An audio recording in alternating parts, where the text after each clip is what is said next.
الله سريع الحساب وغير من وظيفته وجد العباد قوت العلم وإن تحبوها وتذكروها الفقراء فهو خير لكم ويكفر عنكم من سيئاتكم ويجزيكم فقير ليس عليكم ولكن الله يهدي من يشاء وما تنفقوا من خير فلينفقوا وما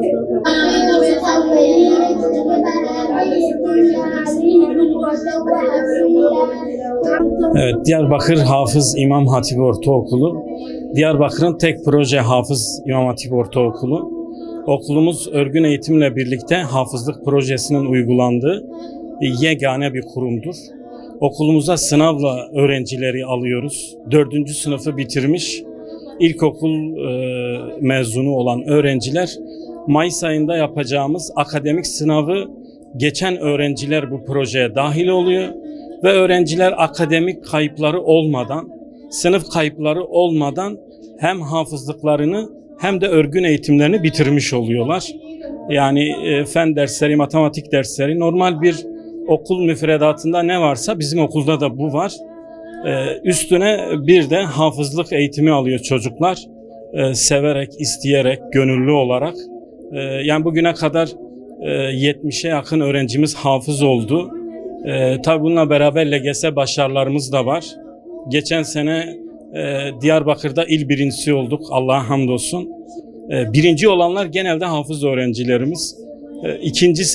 3. senemizdir bu sene mezun vereceğiz.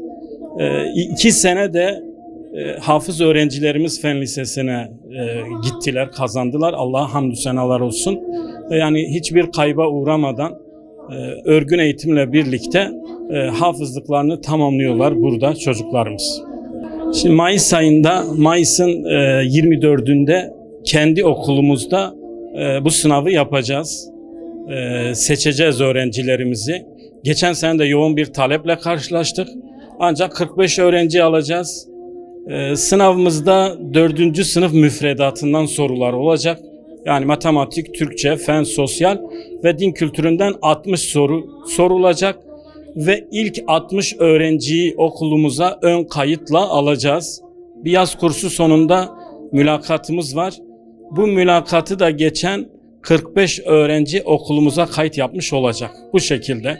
Yani bütün 4. sınıf öğrencilerimizi okulumuza kayıt yapmaya bekliyoruz. 5. sınıf öğrencilerimiz hem hafızlık eğitimi alıyorlar hem de normal akademik eğitimden ödün vermeden bu şekilde geçiyorlar. 6. sınıfta öğrencilerimiz Kur'an ağırlıklı, hafızlık ağırlıklı bir eğitimden geçiyor. Tabii sırf çocuklarımızın akademik eğitimden geri kalmaması için bazı dersler takviye olarak veriliyor bunlara. 7 ve 8'de ise 7. sınıflar hafızlık pekiştirme ve akademik eğitim bu şekilde devam ediyor. 8'ler ise yoğun bir kamp programımız oluyor.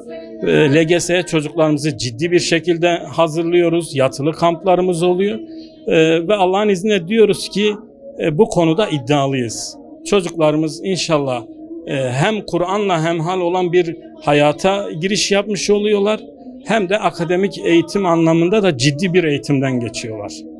3 senede yani normalde 5 ve 6. sınıfta hafızlıklarını tamamlıyorlar. 7 ve 8 hafızlık pekiştirme ve artık LGS sürecine çocuklarımızı hazırlıyoruz. Tabii sevgili öğrencilerimiz, kıymetli velilerimiz, hepinizi okulumuza bekliyoruz. Benim çocuğum da bu sınava girecek inşallah. Yani yazın etkinliklerle dolu, havuz, piknik etkinlikleriyle dolu inşallah bir sürecimiz var.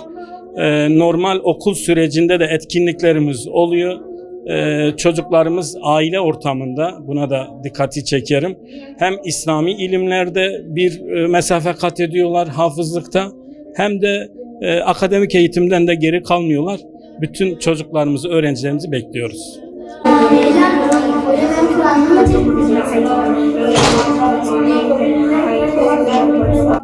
Hafızlık bazen şey olarak görülebiliyor. İşte okul derslerinden engel veya hafızlık yapıldığı zaman gerileme olabilir mi diye düşünce oluşabiliyor. Tam aksine hafızlık zihni daha çok açıyor. Hatta hafızlıktan sonra biz bunun tespitinde bu olaya çok şahit de olduk. Hafızlıktan sonra öğrencilerin ders başarısının daha çok yükseldiğini, dersleri kavrama anlayışının daha yüksek olduğunu da gördük, tespit ettik. Hafızlık Kur'an-ı Kerim zaten malumunuzdur. Peygamber Efendimiz sallallahu aleyhi ve sellem buyuruyor. Size 2 şey bıraktım. Biri sünnetim, biri Kur'an-ı Kerim kitabımız, kutsal kitabımız Kur'an-ı Kerim'dir. Bu ikisine sımsıkı sarıldığı sürece benim emanetime sahip çıkmış olursunuz diyor. Hafızlık çocuklarımıza verebileceğimiz en büyük mirastır, en güzel ahlaktır. Hele ki bu zamanda bu nesil kötüye gittiği zamanda çocuklarımızı Kur'an-ı Kerim'e yönlendirmek, onları özellikle de hafızlık yoluna yönlendirebilmek onlara verebileceğimiz en büyük hazinedir. İnşallah da sadaka-i cariyedir. Yok olmayacak bir sadakadır inşallah. Peygamber Efendimizin bu konuyla alakalı bir hadis-i şerifi de var. Bazı rivayetlerde 10 kişiye, bazı rivayetlerde de 70 kişiye şefaat edileceğe dair hadisler de var. Yani kesinlikle bu zamanda çocuklarımızı yönlendirebileceğimiz en iyi şey sünnettir, Kur'an-ı Kerim'dir.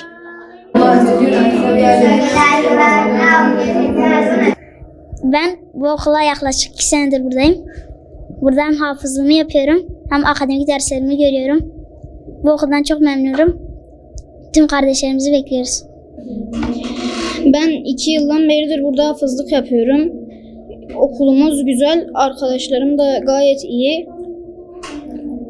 Hafız olmaya çalışıyorum. Yarısından fazlası bitti. Okulumuz güzel, akademik dersleri de görüyoruz. Türkçe, matematik, fen gibi dersleri görüyoruz. Herkesi de buraya bekliyoruz.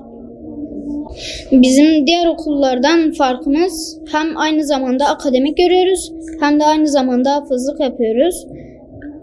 Dünya ile ahirete çalışıyoruz, hafız olmaya çalışıyoruz.